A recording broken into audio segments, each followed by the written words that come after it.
राजस्थान के एक छोटे से गांव में मीरा नाम की एक लड़की रहती थी। उसे उसकी सरलता, मासूमियत और दयालु दिल के लिए जाना जाता था। एक साधारण परिवार में पली बड़ी मीरा को उसके माता पिता ने हमेशा सिखाया था कि प्यार और रिश्तों की कीमत दौलत से कहीं बढ़कर होती है। गांव का जीवन धीमा था, लेकिन उसमें एक अनोखी गर्माहट थी। मीरा ने हमेशा एक खुशहाल परिवार के साथ शांतिपूर्ण जीवन की कल्पना की थी। लेकिन जैसे जैसे वह बड़ी होती गई, उसके माता पिता उसकी शादी को लेकर चिंतित रहने लगे। भारत के कई हिस्सों की तरह मीरा के गांव में भी शादी को एक लड़की के जीवन का सबसे महत्वपूर्ण पड़ाव माना जाता था।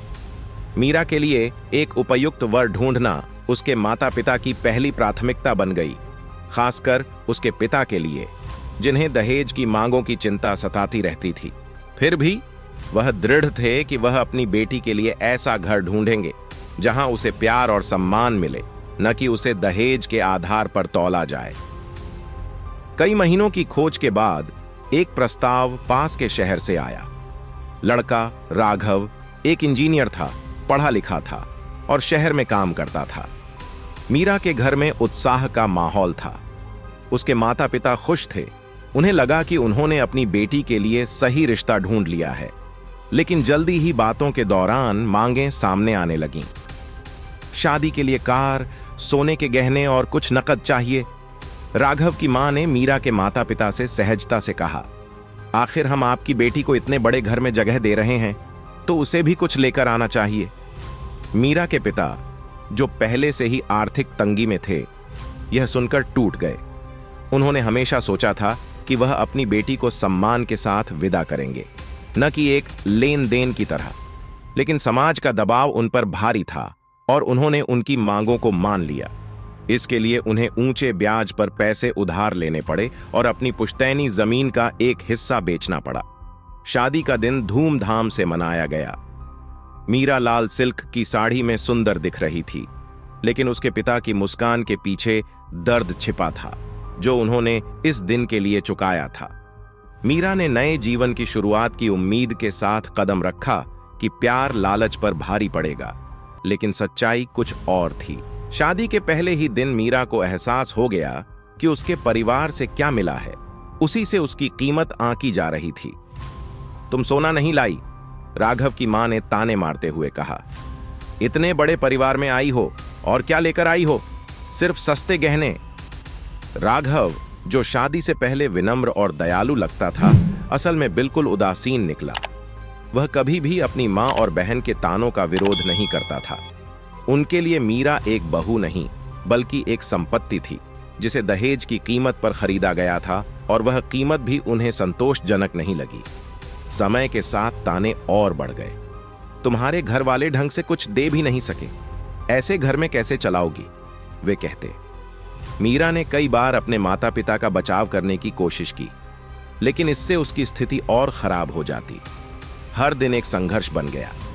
रसोई उसके लिए युद्ध का मैदान बन गई थी, जहां वह अपने सास ससुर के लिए खाना बनाती, साफ सफाई करती और उन्हें खुश करने की कोशिश करती। लेकिन फिर भी उसे तानों और अपमान का सामना करना पड़ता।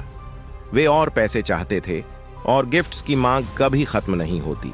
मीरा के माता पिता, जो पहले से ही कर्ज में थे, इन मांगों को पूरा नहीं कर सकते थे, और हर बार जब वे असफल होते तो मीरा पर दबाव और बढ़ जाता। महीनों ने सालों का रूप ले लिया और अपमान और भावनात्मक आघात ने मीरा की आत्मा पर गहरा असर डालना शुरू कर दिया। वह अपने ही घर में अजनबी की तरह महसूस करती थी, जहां उसे कोई प्यार नहीं था। उसके उन सपनों के टुकड़े टुकड़े हो गए जिनमें उसने एक खुशहाल जीवन की कल्पना की थी।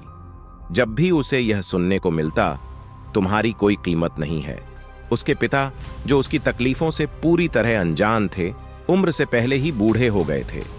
उनके ऊपर लदे कर्ज के बोझ ने मीरा को हमेशा चुप रखा। वह अपने पिता के दर्द को और बढ़ाना नहीं चाहती थी, लेकिन समय के साथ उसका अपना दर्द असहनीय हो गया। एक शाम जब उसकी सास ने उसे फिर से अपमानित किया, मीरा अपने कमरे में बंद हो गई और फूट फूट कर रोने लगी। उसे एहसास हुआ कि उसके पति और ससुराल वालों की नज़रों में उसकी कोई व्यक्तिगत अहमियत नहीं थी, बस उसकी कीमत उसके द्वारा लाए गए दहेज से आंकी जा रही थी। वह उस घर में एक कैदी बन गई थी, जहां प्यार की कीमत होती थी और वह उस कीमत को चुकाने में असमर्थ थी। उस रात उसने एक फैसला किया। वह अब ऐसी जिंदगी नहीं जी सकती थी जहां उसे केवल पैसों से तौला जाता हो। उसने अपना छोटा सा बैग पैक किया, राघव के लिए एक चिट्ठी छोड़ी और चुपचाप घर से बाहर निकल गई। मीरा अपने गांव लौट आई। उसके माता पिता हालांकि दुखी थे, लेकिन उन्होंने उसे खुले दिल से गले लगाया। वे समझ गए थे कि उनकी बेटी की खुशी और आत्मसम्मान दहेज से कहीं अधिक महत्वपूर्ण है। अपने बचपन के घर में मीरा ने खुद को फिर से पाया। उसे एहसास हुआ कि किसी को भी प्यार की कीमत नहीं चुकानी चाहिए और उसकी असली कीमत उसकी आत्मशक्ति और दयालुता में थी। बहू की कीमत भले ही किसी के लिए बड़ी हो, लेकिन मीरा जान चुकी थी कि सच्चा प्यार और सम्मान कभी खरीदा नहीं जा सकता। फिर मिलते हैं एक नई वीडियो के साथ। तब तक आपका ख्याल जरूर रखिए और मेरे चैनल को जरूर से सब्सक्राइब, शेयर और लाइक कीजिए।